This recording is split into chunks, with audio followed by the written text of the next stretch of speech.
the stories.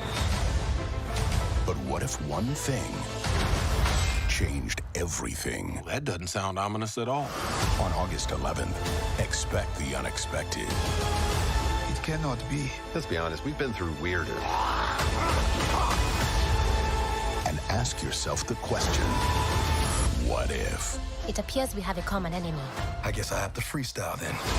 Streaming August 11th, only on Disney+. Yeah, peace. I love peace. I'd be out of a job with peace.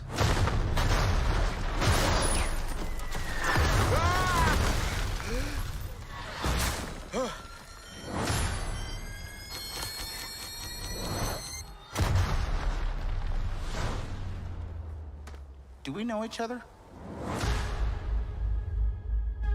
Time.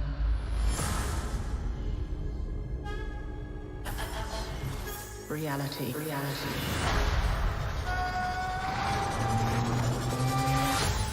It's changeable.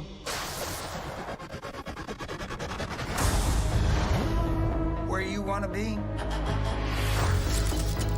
That's the question, isn't it? Every universe is different. Each one unique. Slow down a little bit. There's a few people in the room that don't understand. Not me, I get it.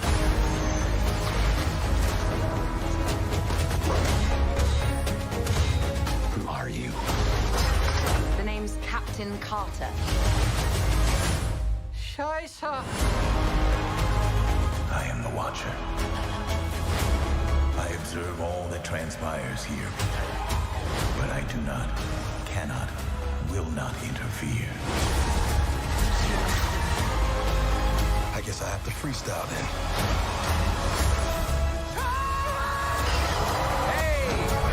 We have you outnumbered. A Ravager never flies solo.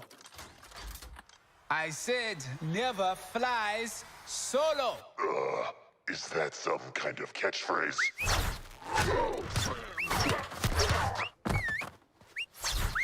You had me worried for a second. Journey to face the unknown and ponder the question.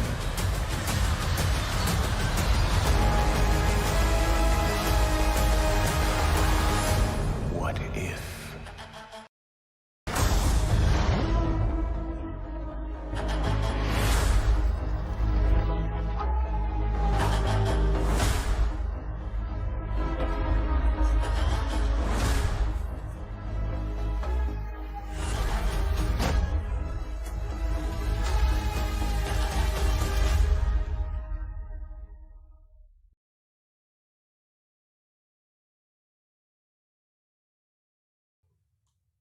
And we are live with another episode of the What If Aftershow. I'm your host, Dimitri Pereira, and this is the show brought to you by The Keeg, where we talk about Marvel's animated series, What If. We are on episode 4. Each episode's a different plot and a different story, and we are talking about it. It came out at midnight tonight. We are here at 1 a.m. Pacific time, so we are ready to talk about it. Once again, yes, I'm your host, Dimitri Pereira. We also got co-host Paul Lau. Paul Lau. Co-host Paul Lau, hi. Oh, you always say, hey, Paul, say hi to the crowd. So I was like, yeah, let's get ahead of Dimitri. Yeah. Hi. Yeah. Hi. We also thank you, Paul. Paul is a man of many voices. We also got guest for this episode, Abby Zarafa-Byrne. Abby, how you doing? Hello, I'm doing good. Thank you for having me back. Very excited. I'm very happy that it was this episode as well. A very exciting one. Yeah. Unfortunately for Ben Schubert last week, we did the weakest episode last week, and I'm glad to see that this episode was more of an uptick in that sense. So lucky for Abby. I'm sorry for Ben. I feel sorry for Ben, you know. A little Schadenfreud's not bad. Come on. Yeah. If you are watching us live, you are watching us today on 3 platforms. We are not on Twitch today on purpose, out of solidarity with the, dare I say, protest on Twitch to be off of Twitch on September 1st. But we are on YouTube and we are on Facebook, and but our number one streaming service is volume.com. It's a new streaming service for musicians, singers. It's free to create an account. You can chat with us there. That's our number one streaming platform. I see Miss Marauder out there.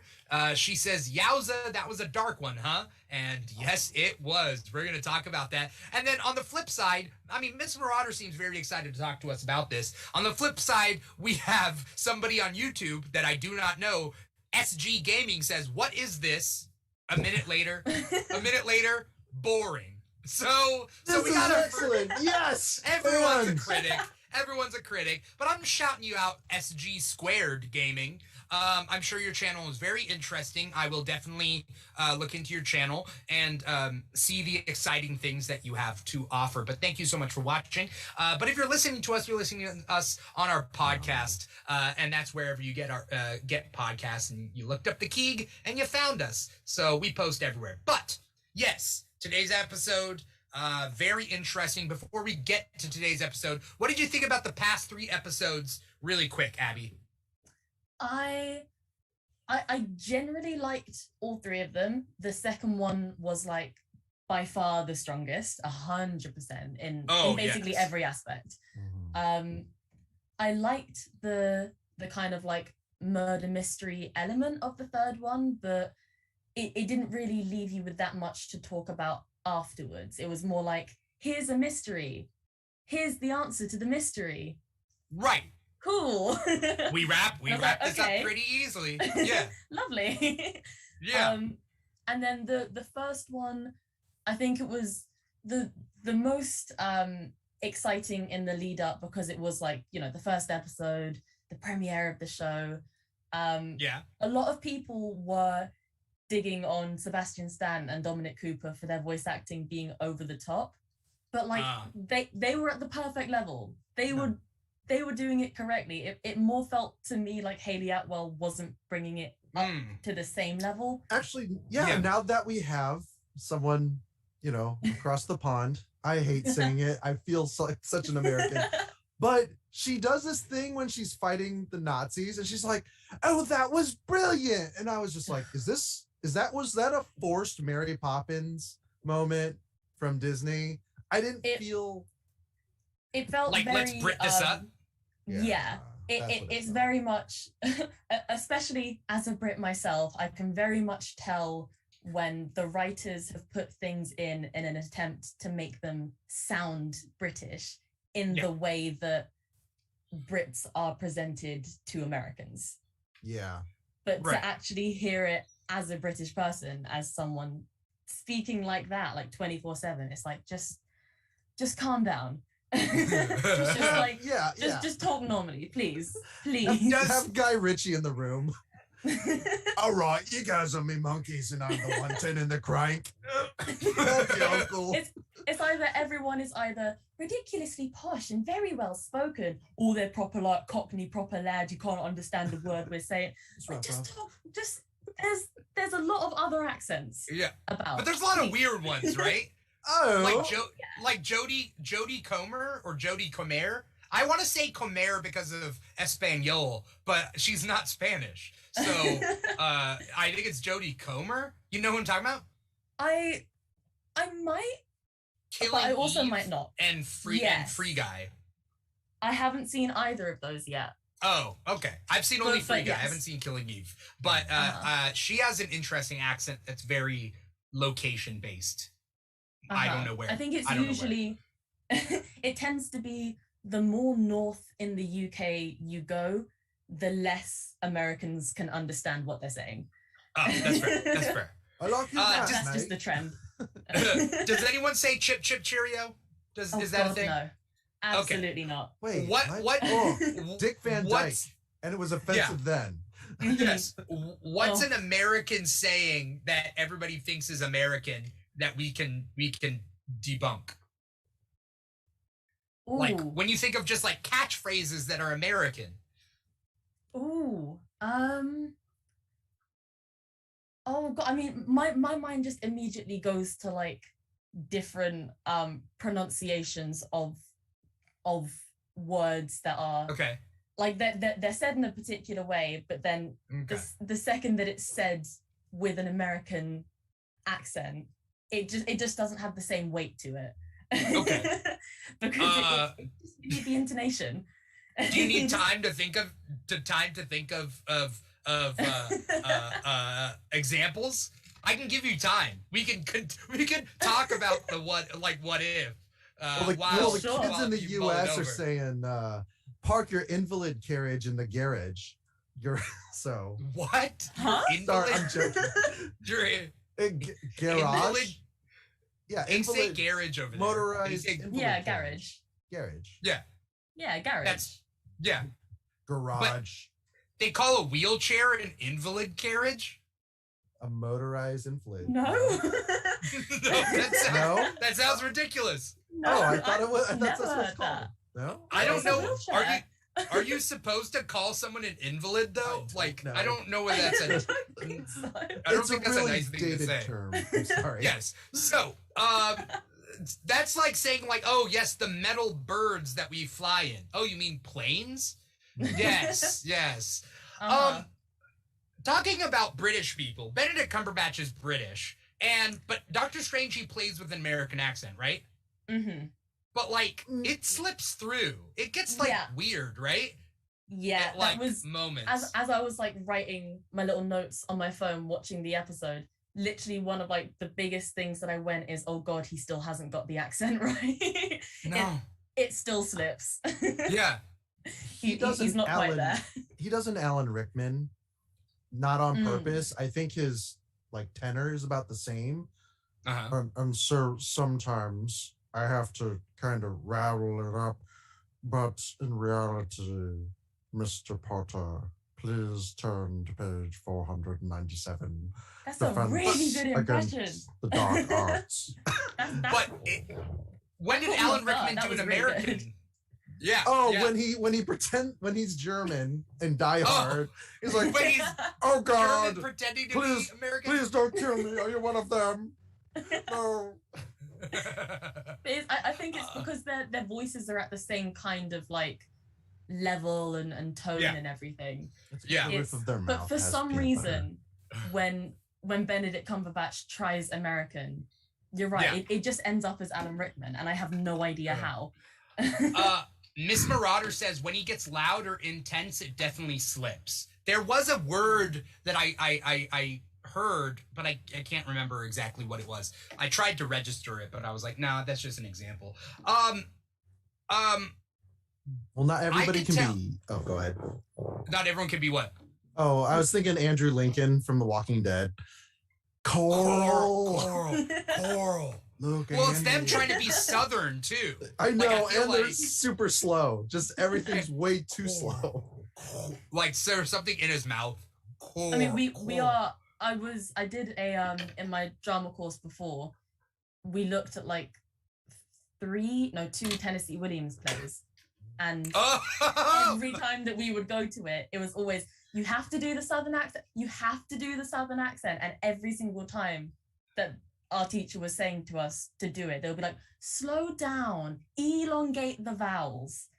Right. And for some reason, we're just always vowels, told when you do the Southern accent, you have to just elongate everything. It's a twang. It's a twang too, right? It's talking in slow motion. Yeah. Think about Miss Minutes right now. The way that I think of it, and I could be wrong with this equation, Southern accent, so whatever equation you want, Southern accent plus Cockney equals Australian. I reckon that's not right. But because it has a twang. It has a twang. There is I get what you mean. You know what I'm talking about? This is I've never thought of it in that kind of connection, but now that you say it, I get what you mean. Kind of, yeah. Yeah. And I feel like a lot of the time, when there's an actor from either the States, oh, sorry, an alarm just went off. Time to wake up. This has all been a dream. Abby wakes up. She's like, oh no, it hasn't even started yet. I'm late for uni. dog's bollocks. Where's me? Talk about a what if, am I right? Where's my Yorkshire gold? All right. And a crisp. Wait, I'm sorry. What was what? Yorkshire gold, the tea? Yorkshire. See, I don't. I think like Lord of the Rings, the Shire. The Shire. Yorkshire. Technically, it should, but for some reason, whenever there's Shire at the end of a place name, we just say it as Shire instead. Like Worcestershire, right? Is that what we talked about last time? Yeah. Worcestershire. Yeah. It should technically phonetically be like Worcestershire, but it's just Worcestershire. Right. Like it's just easier. Okay. I've always read it. I've never said it. Okay. The art in this episode. Well, in all of these episodes, like trying to get the person's face just right. Benedict Cumberbatch must be super fun to draw.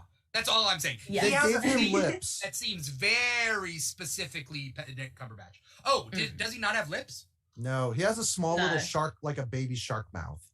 And his face too. It's like the nose, like Jabberjaw. I make fun. Unfortunately, I make fun of people without lips. It's one of my funnest thing to poke fun at. Tiny little because mouth. you got me over here with my lips and like it's like, all right, he has some lips, but he has not two like lines on his face. Yeah, 2 lines. Yes, he has 2 lines. I want to complain about the women. Well, it's always pursed. It's always pursed. Yeah. It's like, I have a secret. I have a secret, please. Miss Marauder out there, let me know if you have a crush on Benedict Cumberbatch, because that way I'll stop making fun. But or no, I'll keep making fun. I just want to know if Miss Marauder out there has a crush on Benedict Cumberbatch. Wasn't it called like Ugly Hot? Like the Pete Davidson, like they're like, they're weird looking, but they're attractive. And it's supposed to be there's ugly hot and hot ugly, and I don't quite understand what the criteria differences are. It's non-conventional features. So like large nose proportion compared to like cheeks. Right. Or being Miss Marauder says, I mean, if he showed up at the door, I wouldn't turn him away. That's fair. Need some milk and That's cookies. Fair enough. Yeah. Sugar. What was I? I was gonna say something. We're talking about drawing though. The drawing of it and the art, and he has an interesting face. My sister coined the term. It never caught on. I didn't go mainstream with it. It was an indie sensation. The term that she coined was pugly, where it's like a pug, where pugs are ugly, but they're kind of cute, right? So if someone's pugly, they're kind of ugly. It's like the other side of ugly from fugly. Like fugly is like really fucking ugly. Then there's ugly, and then there's pugly, where it's like, Pete Davidson might be pugly. Pete Davidson is not like tiny and gives information. No, you don't have to be tiny. To You don't the have men to in be black. like a pug. You don't have to be like a pug. It's just that a pug's attractiveness. That's what, you know what I mean? It's like a different metric. I mean, unless girls do, or actually girls, everybody is attracted to cute in the pug sense. But some people think that pugs look ugly as shit. Yeah, it's like because not in a cute way. The Chinese Benedict did that. Yeah. Sorry. Benedict Cumberbatch is not my idea of handsome. No, I can understand why people do find that he's hot. Like I can. He just cleans up well. He cleans up well. Not for me. He's Hollywood skinny, and he's got all the ingredients: piercing blue eyes, very thin. Could play one of the Doctor Who's. A lot of those are pulling in attractive features like no lips. A small, a tight, gaunt face. There's just averages go all over the place with the. Has this just turned into a roasting Benedict Cumberbatch? Yeah, I think we're just trying to figure out what's attractive. Okay, before we move on, I just want to say that Benedict Cumberbatch is like if a teenage girl cut out pieces of a magazine off of different pictures of attractive men. So all their features and put it together, but it just doesn't fit. Uh-huh. The eyes of some guy, the cheekbones of some guy, you know, the lips of some guy. Miss Marauder says you say gaunt face, but I say cheekbones. Yes, he has high cheekbones on a tube, like the Minions. You know how there's the tall Minion with the one eye? He has that head shape. Okay. Oblong, I suppose is the word. Right? Oblong? Yeah. Oblong. Yeah. So let's talk about this episode. First things first, the first thing I noticed when I go into this episode is all the names in the credits. Did you guys notice a specific name that I want to bring up? But did you notice anyone interesting in the names? Oh, I only saw Rachel McAdams. I was like, oh, we're gonna see Rachel McAdams, and Rachel McAdams was not on the list. She wasn't on like the little. I thought she didn't do the voice. Leslie Bibb did the voice. Leslie, as far as I saw, credits, I thought. Let me check. Unless I'm just imagining things. Yeah, I think you're imagining because I looked it up after. That was the only name I actually remember. And then when I saw the illustration, I was like, that is not matching up. It does not have her. Oh, she was? Okay. Yeah, it does not have a beauty mark. Her jawline, it was just like not her. And I was like sitting there like, dude, is there some sort of problem? They can't. They're like, we can't hire. At the end of the episode, when I saw Rachel McAdams, I was like, like she actually was in it. Yeah. Okay. Then I'm completely wrong with what I was trying to say. What were you gonna say though? Now I'm curious. It was Mephisto, right? Okay. Leslie Bibb, actress Leslie Bibb did a voice in this episode. And I thought I saw it on the credits, where I'm trying to look it up right now. Yeah, it's too early for the cast list to be out.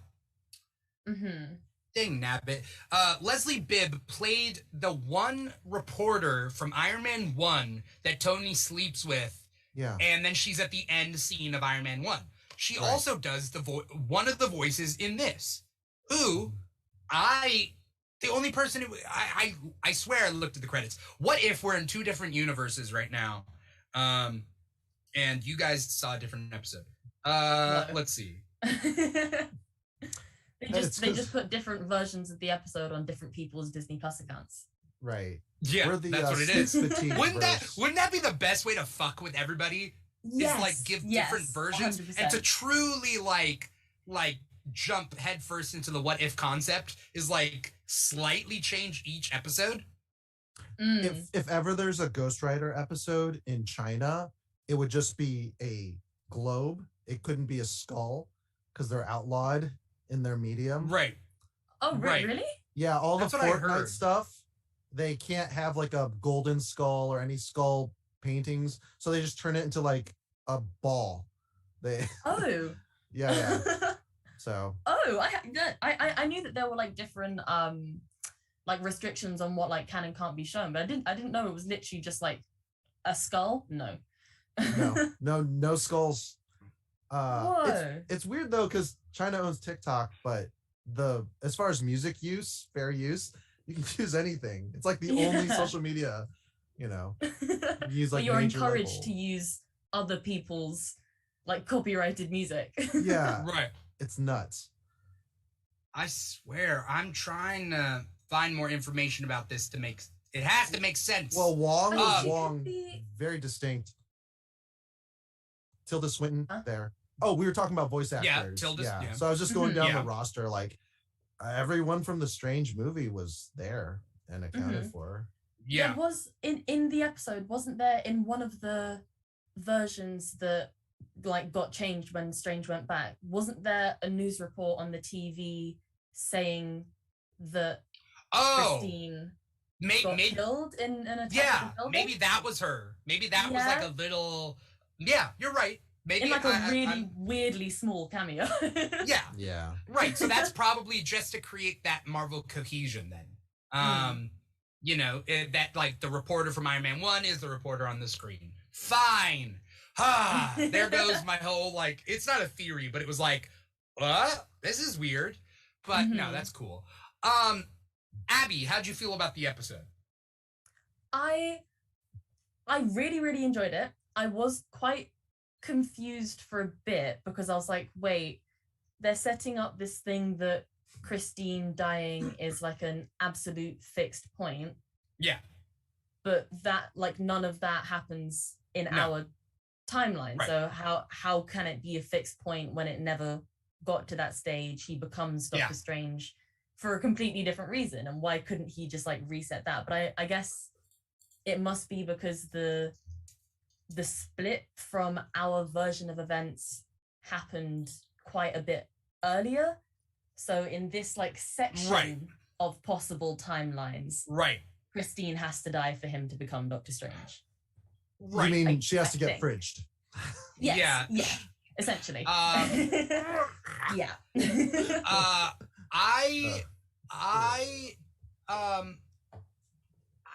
When it comes to this time travel thing in the Marvel multiverse, Marvel What If is basically like, oh, it would be the MCU, except one decision is different, right? That leads to a cascade of changes through the butterfly effect. But like, that's something that Marvel tends to do.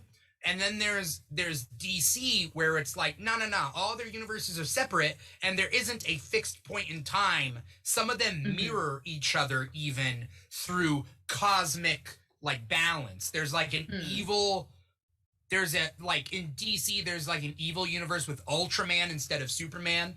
And those don't split off because of some shared history. It's just that they mirror each other. There's another cosmic force in the way. With this, they mentioned that there's an absolute point in time which defeats the purpose of What If. And you're right, Abby, that like in this timeline, how does that all work with what we are thinking of like determinism, right? That a series of events lead to something absolutely happening. But for there to be an absolute point, I think there has to be an outside force to have an absolute point in time. Right? Yeah. That means anything can't happen. Yeah, the futility, which, as you say, defeats defeats the whole like message of the show, the whole point of the thing. Yeah. Right.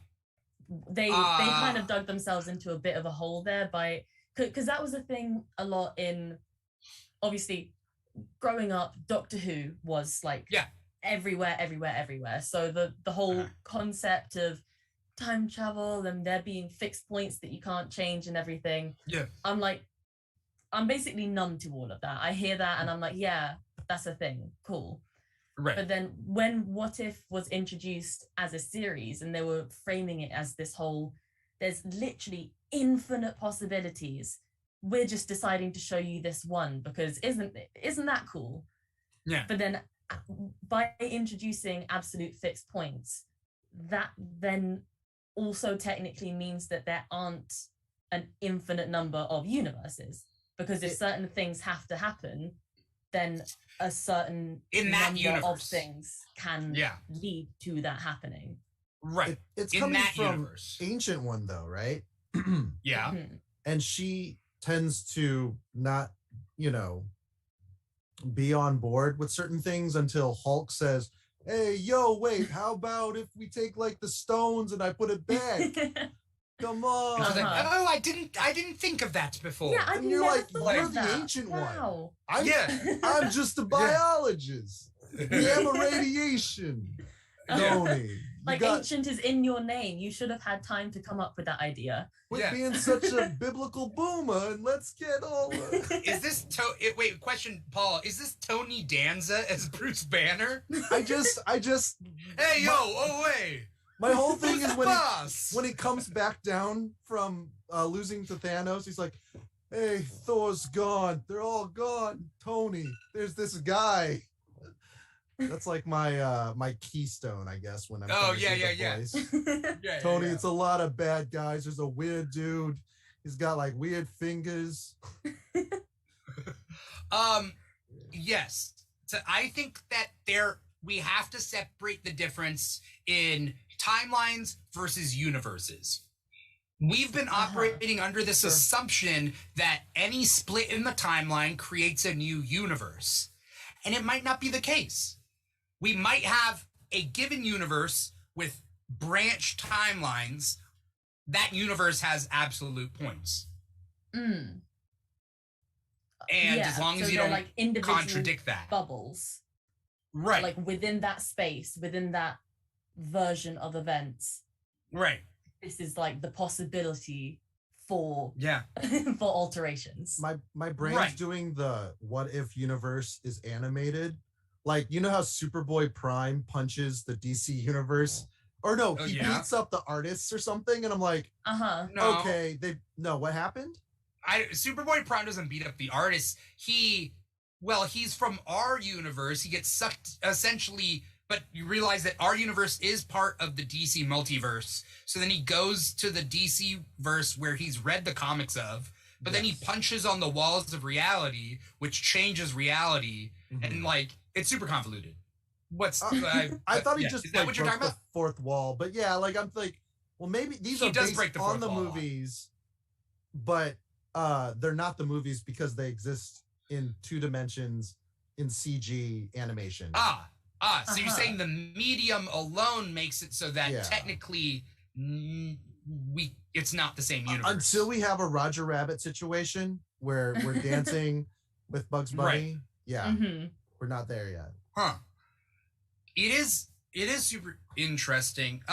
Abby, have you read any of the Spider-Verse comics? I have not. I do have to say that when it comes to the like comics in particular, I'm a lot more DC founded than I am Marvel. So I haven't actually read that many Marvel comics. Okay. So chances are, if you go, have you read this Marvel comic? I'll probably say no. You've seen Spider-Verse the movie, right? Yes, absolutely. The best in Spider-Verse. Yeah, in Spider-Verse the comics, they go buck wild with what other universes there are. So they go to like the comic strip that was in the newspaper that's 3 panels only, and they go into that, and then that Spider-Man gets eaten. And like in 3 panels, he gets eaten. Right. And then they go to like the Japanese Spider-Man TV show, and they take that Spider-Man. And like there's all like they do so many different like Spider people. They do the 70s Spider-Man cartoon, and like they hop to a bunch of different things. But that kind of just when I think of like these multiverse hopping, those are hopping through different mediums technically, right? Spider going to the is like a Batmite. Right. Right. He's like a cartoon character. So I don't know. This is kind of blowing my whole mind on like what is the multiverse then? I mean, that's a wild theory of mine. I'm sure they are under the guise that you are supposed to. Oh no, I'm not. I don't trust you, Paul. I'm just saying in general. Yeah. I'm just taking a piss at you. All right. Sorry. That's the last cringe thing I'm going to say. Yeah. Abby, do you feel like Doctor Who has prepped a lot of Brits for just the idea of like these science fiction things? Oh, absolutely. Absolutely. I think a big part of why Doctor Who was like such a thing is the fact that despite all of the crazy time travel, space travel stuff that goes alongside it, no one really watches it for that stuff. People watch it for this version of the Doctor and who his companions are this season and all that kind of stuff. And then because there's all of this wibbly wobbly, timey-wimey stuff happening around it, you just kind of absorb it in the process. So you get used to it being a thing that's there that you're keyed into, as opposed to it being a thing that you have to like wrap your head around and then understanding the characters. We just kind of accept it as it's a thing. It's there. Right. There's been, I mean, a lot of shows do like time loop episodes or like like Legends of Tomorrow does a lot of like, you have to explain the time travel away. You got to be like, oh yeah, this is why it couldn't happen because it was meant to be, or we can change it and we only got an hour before, like you have to like change it back like each timeline. It doesn't make any sense, like quantum physics wise. No, like why'd there be a not. countdown clock? Like Back to the Future, once you change the past, there's like a countdown clock until you can unchange the past without repercussions. It's just so weird. That's time-space continuum. Yeah, right. So I mean, the closest things we have to Doctor Who is Star Trek, right? Well, like there are other, Americans. there are other British shows like Red Dwarf, and then Terry Pratchett's Discworld series. I feel like is I don't know the timeline on that, but I'm not as familiar with Discworld, but definitely Red Dwarf as well. That was like a big thing, and they did. I think the biggest thing is that whenever it seems that we do shows involving time travel or space travel or anything like that, it's never the point of the show. No. It's secondary to the characters and the plot, which just makes it all like easier to absorb. They don't spend too much time trying to explain how it all works because we're like, we don't really care. We know that none of this makes sense in any kind of real world setting. We can accept that they're in a time loop within the span of 1 second for the next hour because why not? We just want to see David Tennant fight some Daleks. Like right. It's the power of the sitcom where the cast is strongest. Yeah, exactly. In this episode, we see Doctor Strange lose Christine because she's an absolute point in time in which she has to like always die, and he keeps going back and he keeps trying to change it until the Ancient One shows up and fights him. By the way, I don't know if you guys know this, I am not a fan of the Doctor Strange movie. I know this. But this episode struck to me like it stood out as like, why couldn't the Doctor Strange movie be better?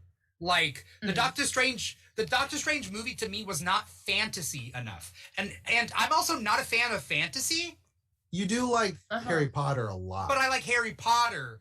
And so I like fantasy in modern settings because Abby, I apologize. I'm not a big fan of medieval times and those type of stories. And like, why would that be offensive to me? Look, if you came at me and you're like, I don't like cowboys, and I'm like, how dare you? That's ridiculous. Fair enough. No. No, it's fine. Well, I feel like medieval times is to England as cowboy times is to America. Like, I feel like those are like very, Yeah, they're the kind of like easy go-tos whenever you want a spooky, quiet, kind of deserted town with not that many people in it, but the people there seem kind of weird and off. For westerns? Well, for medieval stuff as well. Oh, okay. Because the town sizes back then would have been a lot smaller, and most of the time, it's either if you have something set in medieval times, whether it's like a whole series or just an episode, it's either ridiculous comedy with like zero essence of sense, or it's like creepy, something's wrong here. And I feel like it's kind of the same with cowboys. Like Cthulhu, like just a small fishing village. Everybody's eating like fish heads. Oh, what do you have there? You have to sacrifice one outsider to the god every full moon or whatever. Miss Marauder says she feels like this episode was better than the Doctor Strange movie. That's what I'm saying. I think that the Doctor Strange movie was like, no, we're not going to be fantasy. We're going to be like kung fu kind of weird laser shields, and then also mirror universe. You know what they were doing? They tricked us into thinking it was a good film by having some really cool visuals that just kind of like distract from. It's Inception. The plot's not that good, but look how crazy the screen is right now. It's Marvel Inception. Kind of. They were shifting. And the only cool part about Doctor Strange, the movie, to me, is the final Dormammu stuff. And so, like, cool. But, like, in this, we see, like, there's a big moment. I want to know you guys' thoughts. Big moment where Doctor Strange is like, I'm not powerful enough. I have to absorb the power to work my way up and then get powerful enough. And he's absorbing. I felt sorry for that first gnome thing. That first little gnome thing. He had a face. All the other things didn't have faces. They were animals. But that gnome thing was like, he was probably chilling at home being like, hey. And he was like so low. He's like, nobody would ever try to fight me. I'm so low. And then like he gets brought, he's like, what? And then he gets vacuumed in to Doctor Strange's soul. You know? It's because it's off a whole series about just the gnome dude. Just for justice in his story. I think I get sad sometimes when characters like that die. Oh yeah. 100%. I get sad. I have a heart. It's because you're introduced to them, and like they seem just so nice and friendly. They're just there. They're living their little life, and then 2 seconds later, he's absorbed into Doctor Strange. Exactly. But he had like colonizer view where everything was like violent and had glowing eyes and sharp teeth. You know, and there's like, I am scared, so I will kill it. Stop intimidating me.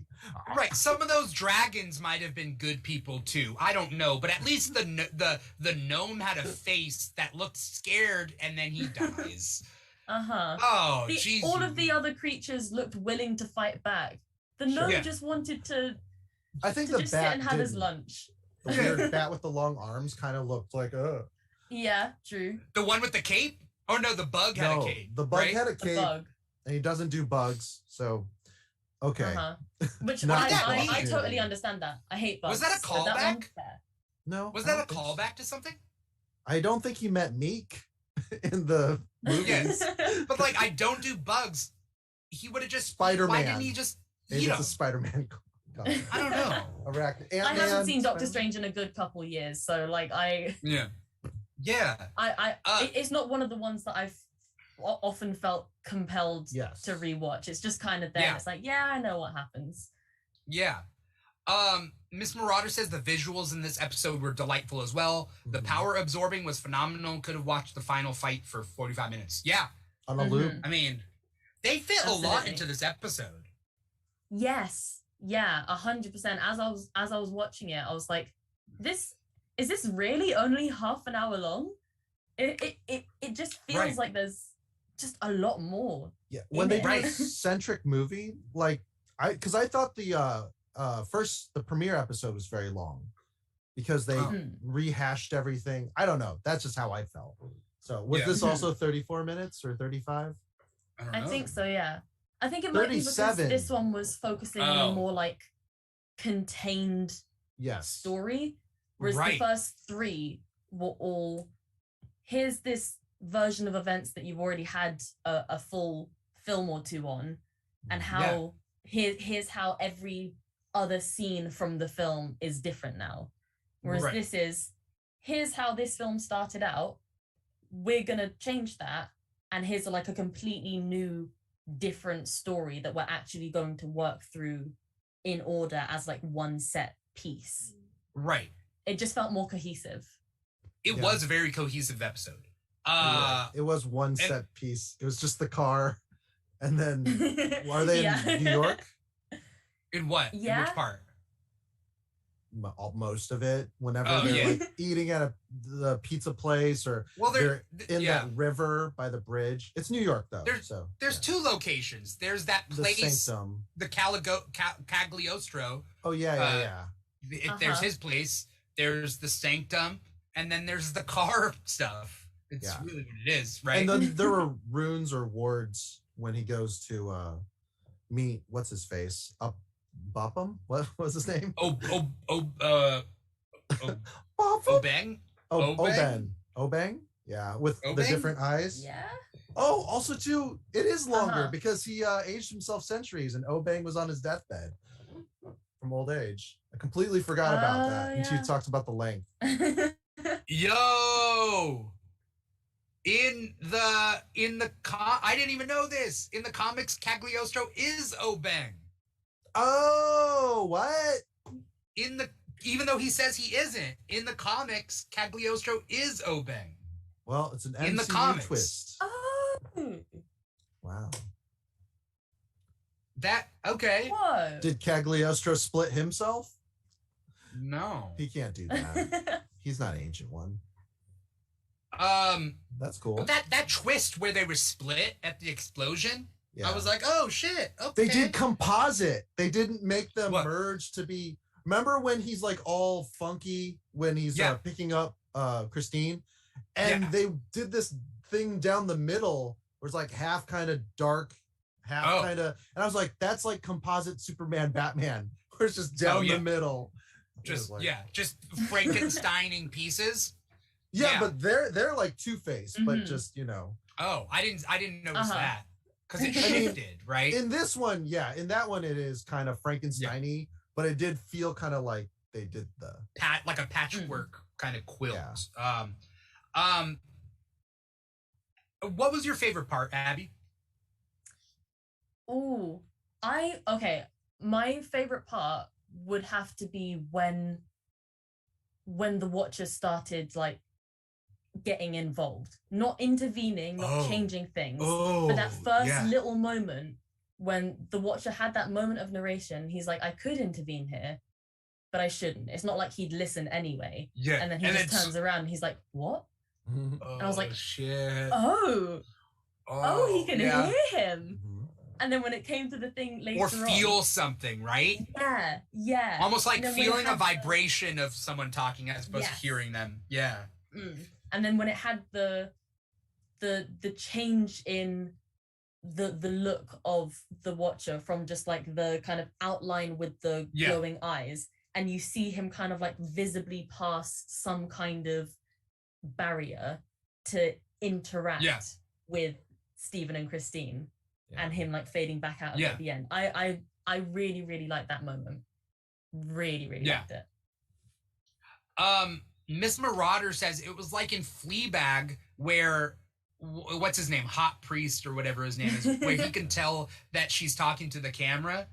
And then she says, and that's the only way it was comparable to Fleabag. Yeah, like if a character breaks the fourth wall and then you're like, I can tell that you're breaking the fourth wall. It's so creepy. It's so creepy. Have you seen Fleabag? I haven't seen Fleabag, and I know I absolutely need to, but that kind of trope, funnily enough, that happens in a lot of British sitcoms. A lot of the time, any kind of fourth wall breaking sitcom, like Miranda is probably the most well-known one that does that. The whole show is literally just about this woman called Miranda who's painfully mediocre. She's she's just kind of there. Is that Kathy? The American comic strip Kathy? Is that kind of, you know what I'm talking about, Paul? Oh, I know Kathy. I have no idea what Kathy is. It's just like, it's like a funny Sunday funny comic strip. It's like a Sunday funny, like she's mediocre. Isn't she mediocre? Isn't that the premise of Kathy? I don't remember. She's always constantly in distress over Monday. Sweat drops. Yeah, sweat drops and it's a thing a lot of the time. And actually, Tom Ellis, Lucifer, was in Miranda. That was like his big thing. And it was like a constant thing in that show and in loads of other British sitcoms. Someone would talk to the camera and then someone else would just go, who are you talking to? And just like little bits like that all the time. In comedies though? Hear it. Always in comedies. So then when you see it in a more like serious kind of setting, it's all of a sudden like, oh, I'm used to this gimmick, but not with this tone. And it feels so strange. Right. And we see his face too. The Watcher. And he's not he's not comics Watcher traditional. Again, they have yet to name him Uatu. I'm telling you, he is not Uatu the Watcher.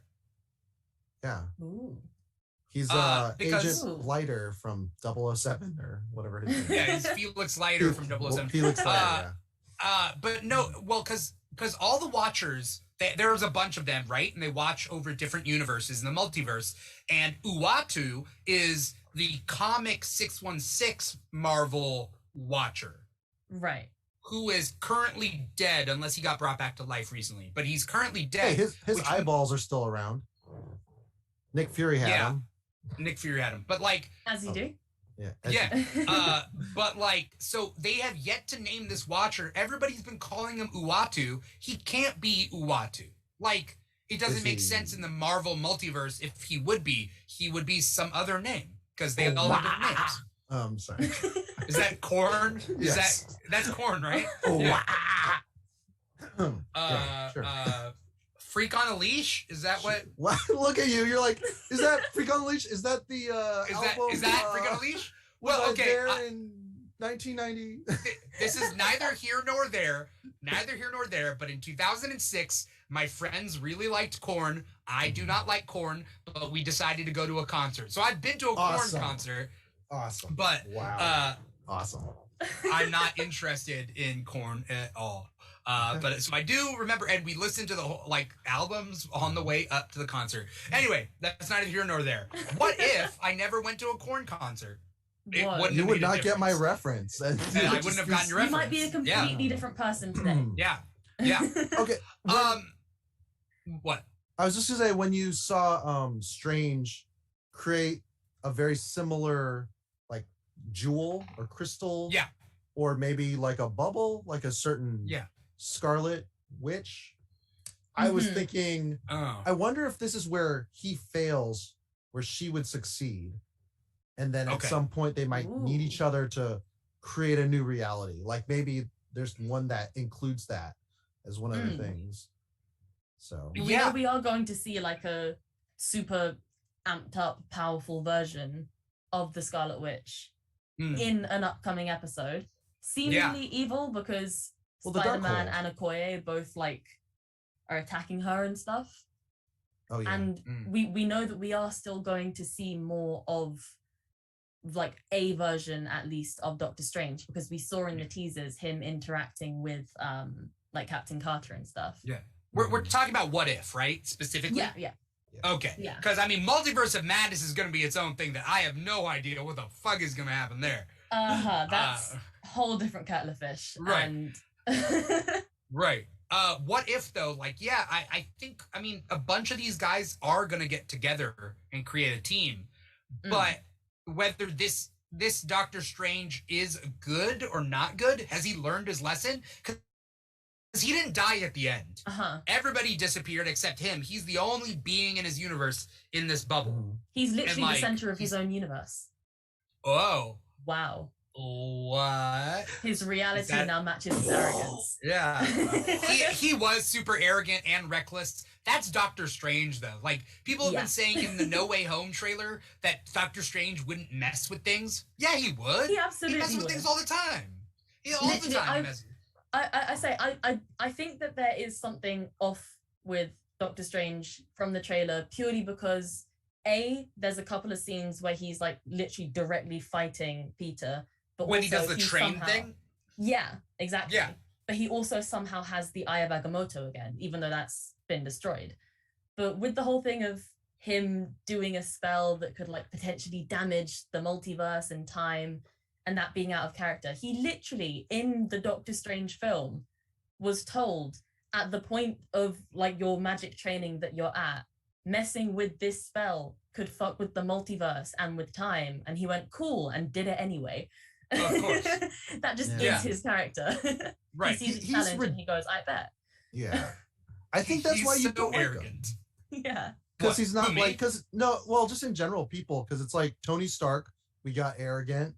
Peter Quill, in a way, we get arrogance. And we're kind of sick of that. So when T'Challa shows up, not very quippy or brazen, just very cool and collected, and receptive to his opponent's ideas. It was just this is not a hero we've met.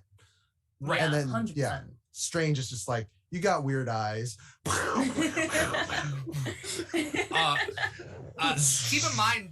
Keep in mind, I like Doctor Strange in Infinity War and Endgame.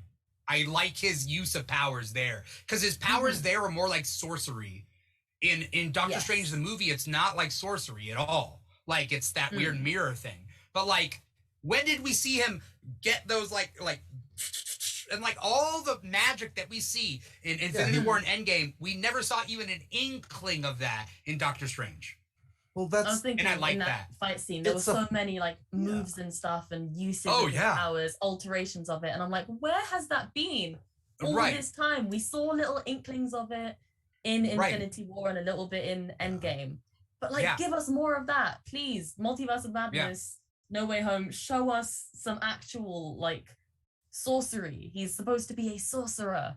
Right. Come on. Isn't that what they're trying to do? Is not make it like too wizardry, like Harry Potter? No, I think they originally didn't want to do it wizardry, but now they're like, let's do it. You know what I mean? Mm-hmm. That's what I figured in, because they were ashamed. I felt like they were like, let's do this realistic. Quote unquote realistic. Right. In the same universe as a talking tree. Right. Right. Yeah. Yeah. I don't know. What was I was gonna say something, but I forget what I was gonna say. This all started from us talking about this isn't Uatu. This isn't Uatu, and then Paul did the sound, and then so this isn't Uatu. Doctor Strange is arrogant and reckless. Oh, my favorite part is him defeating those creatures because they were so fantastical, and like he was just like boom, boom, boom, and then that final fight scene was cool, and I thought that good Strange would win, and I was wrong. Yeah. No, dude. Not in What If. What If is a constant bummer, bruh. It's not constantly a bummer. Episode 1 and 2 weren't bummers, and then 3 was, a bummer because everybody dies. Well, the Collector defeated the Avengers because he had all their trophies. Yes, we could think that. Or like the tone of the episode, I guess, and the ending itself. Because one thing that I had been thinking in the first 3 episodes, despite any of the like sad things or like messed up things that happen in the episode, it's still generally presented through a fun, crazy kind of like presentation with little quips all the time. And even in the 3rd episode, all the Avengers died, but they ended it off on the high note of, but we're gonna get Captain America out of the ice, and he's got Captain Marvel on Earth. They ended it on a high note. But I've been waiting for like just a straight up dark episode of What If, because if we're exploring multiple different timelines and versions of events, they're not all gonna turn out that great. And I was really happy to finally see one that like didn't shy away from that. It went some timelines got like beyond messed up. Beyond messed up. I don't know whether you read the DC Dark Multiverse one-shots, Abby, around DC Death Metal or I've read it. Yeah, DC I haven't gotten started on Death Metal yet because I'm trying to work my way through all of Sandman, and I've been meaning to get to You don't have to read Death Metal.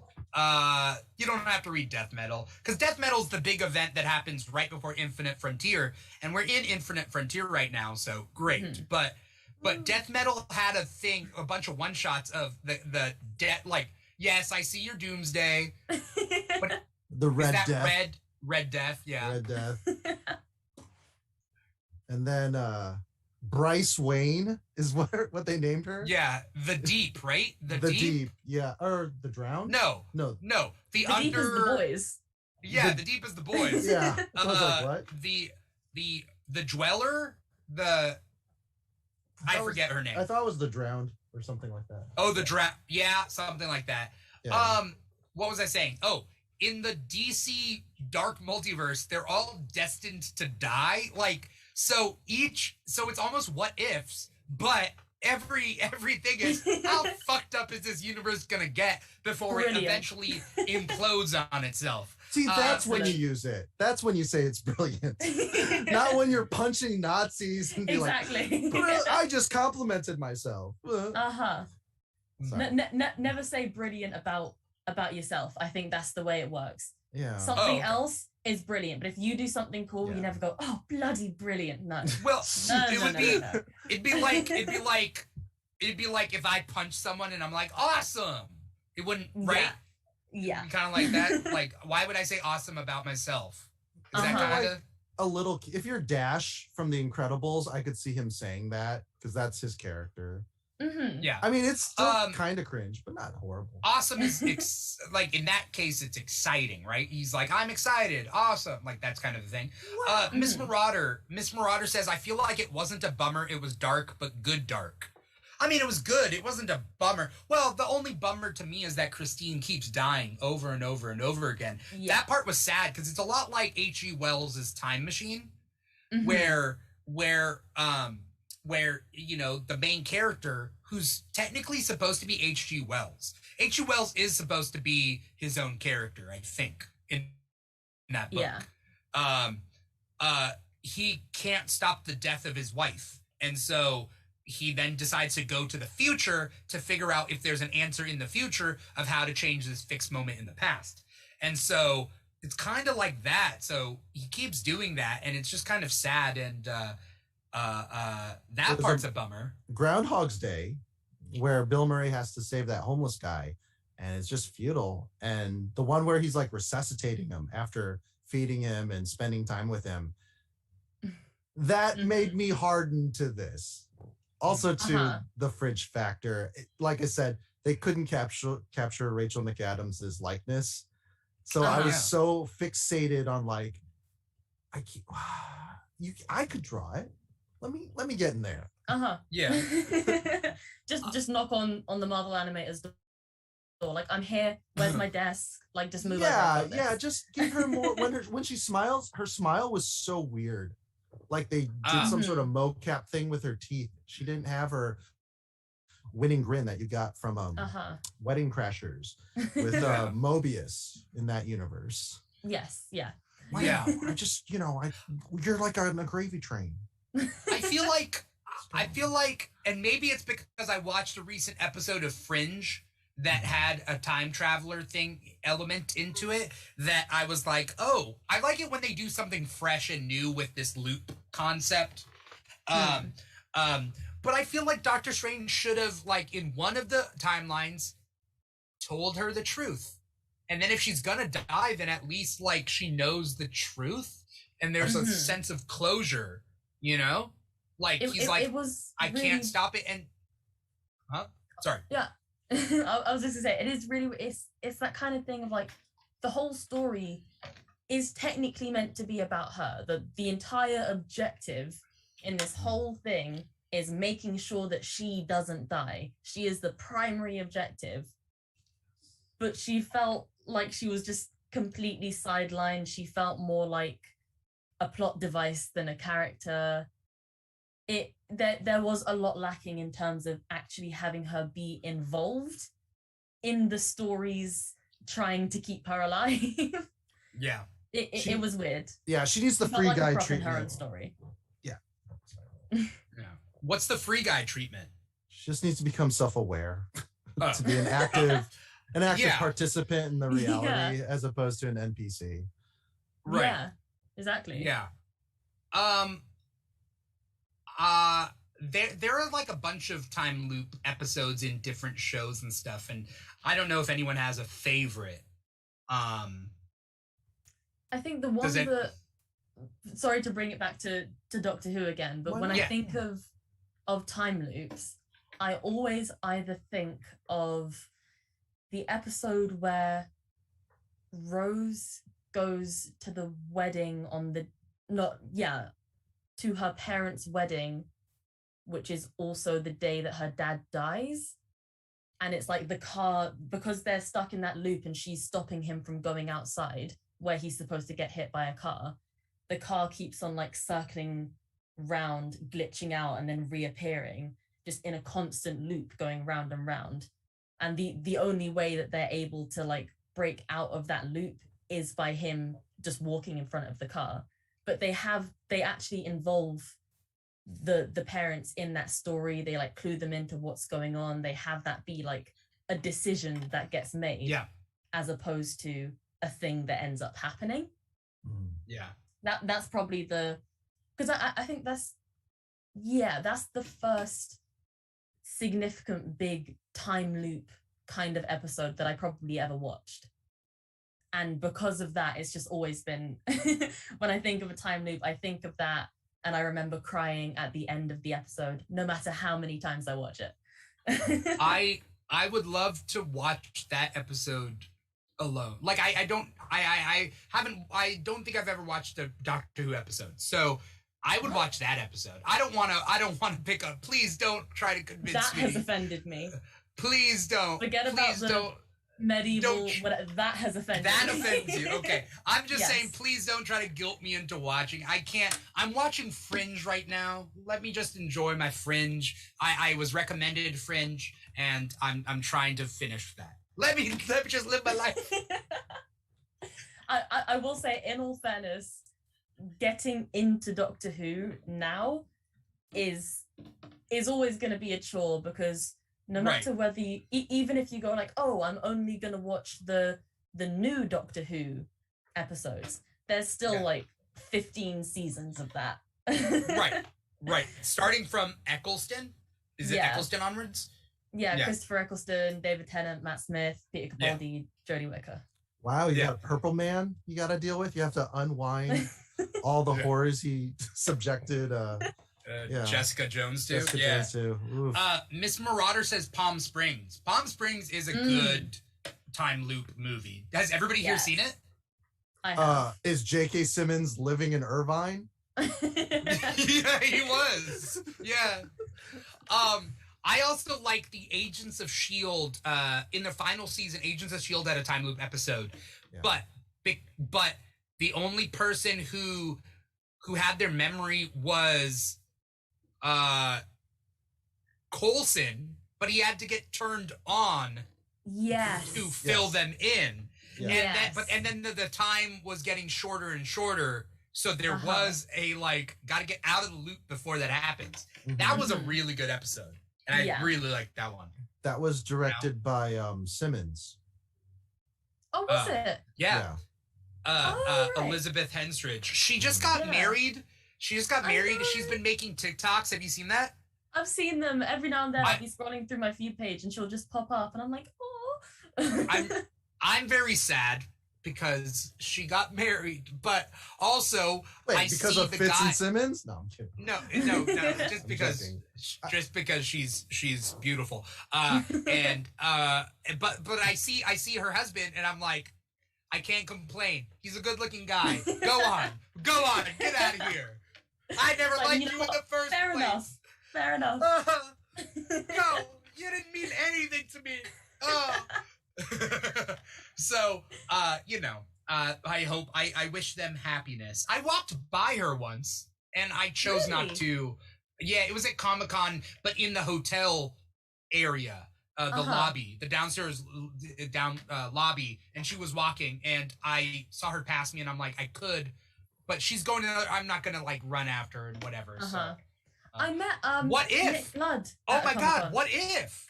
Sorry, what? I was just saying, I met Nick Blood at a Comic-Con. Who's Hunter? Nick Blood? Oh, Hunter. Oh, yeah. The guy who plays Hunter. His real name, Nick Blood. I met. He was really, really sweet, and I got That's cool. Got an autograph. Yeah, I'm just saying. What if I had stopped to talk to her and she was like, hey, you want to get married? We could have been married. I'm just saying. Whoa. In an alternate timeline. Who knows? Now you just need to figure out how to hop between dimensions so you can get into that timeline. So you can live in that one. Are you off to study physics now? Yep. Definitely. Oh, you're going to the science route? You're not going to, the magic route? Yeah, the magic route. No. Honestly, I would open that gateway and that gnome would come out and I would be like, no, I can't. You want to be my friend? You want to be my friend? And then, I can't do that. Have the Henstridge picture and then you'd be like, I'm sorry, it's you or me. Oh.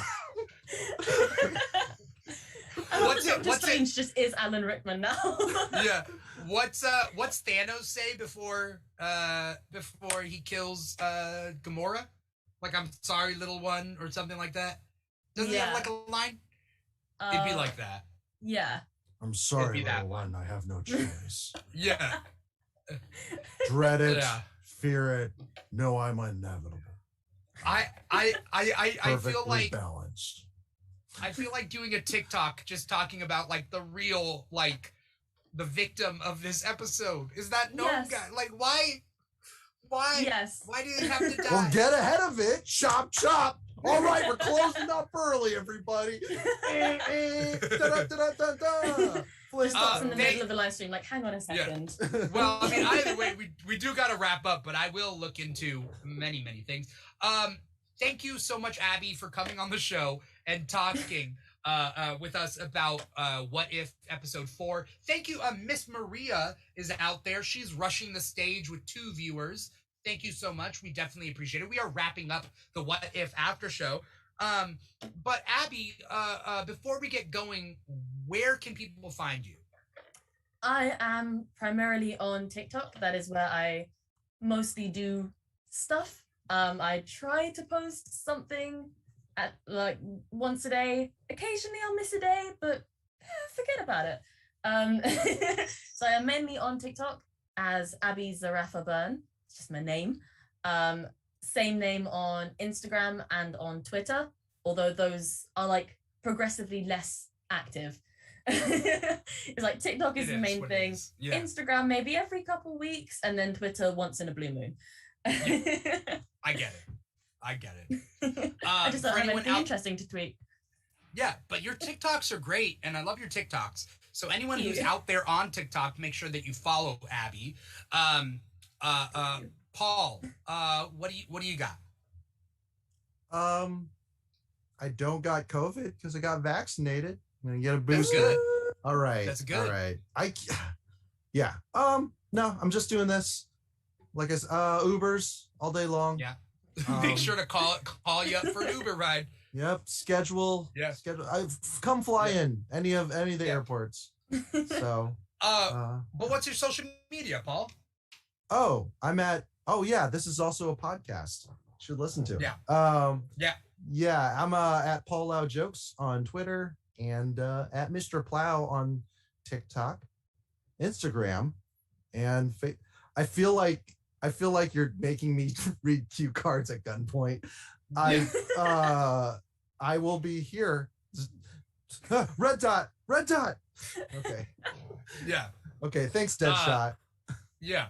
Oh, I have this. Monocle. How are you lining up your blaster with your eyeball?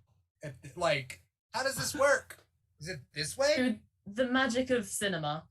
I think it's just telescopic, and then he does the whole banking the shot thing. It's like Cyclops. Yeah. I mean, yeah. With bullets. For anyone out there who's watching us on the live stream, yeah, you're watching us on many different platforms. Our main platform is volume.com/The Keeg Show. So if you haven't already liked or followed or subscribed on whatever you're watching us on, feel free. Give us a thumbs up. Give us a whatever.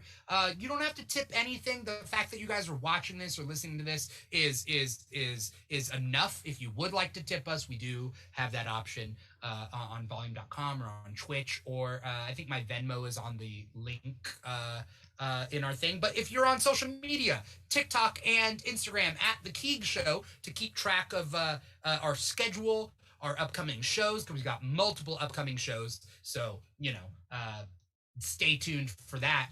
We might have more coming up. So whatever. We're doing a lot of stuff here.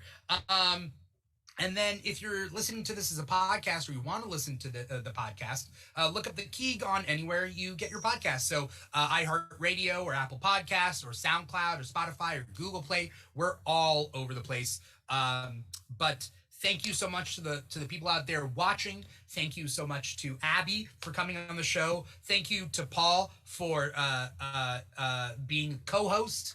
And we will see everybody next week. I believe we have Darth Chaco next week for What If After Show. And the week after, we have What If...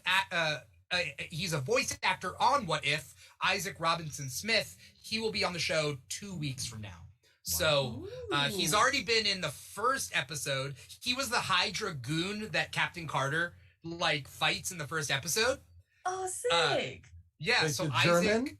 Yeah, the German. Yeah, the one who's oh, Fräulein. Yeah, that face. Oh, little Fräulein. blah, blah, blah. And then, like, whatever. Isaac can do the voice way better than me. Almost spot on. But I believe Isaac's in another episode. So we're kind of figuring out, like, will we luck out and get him on an episode that he's on? Who knows? We'll see. But we'll be talking to him about his experiences too. So there's a lot of cool stuff coming up with the What If After Show and the Keeg in general. But Abby, thank you so much for coming on. Thank you for inviting me back. Thank you so much. Yeah, no problem. Once again, this was the What If After Show, talking about episode 4 of Marvel's What If.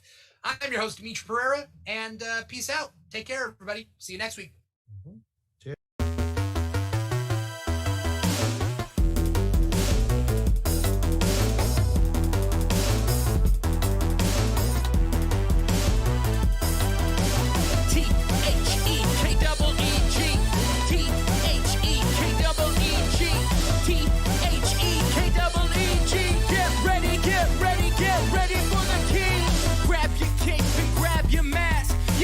Super strong or super fast.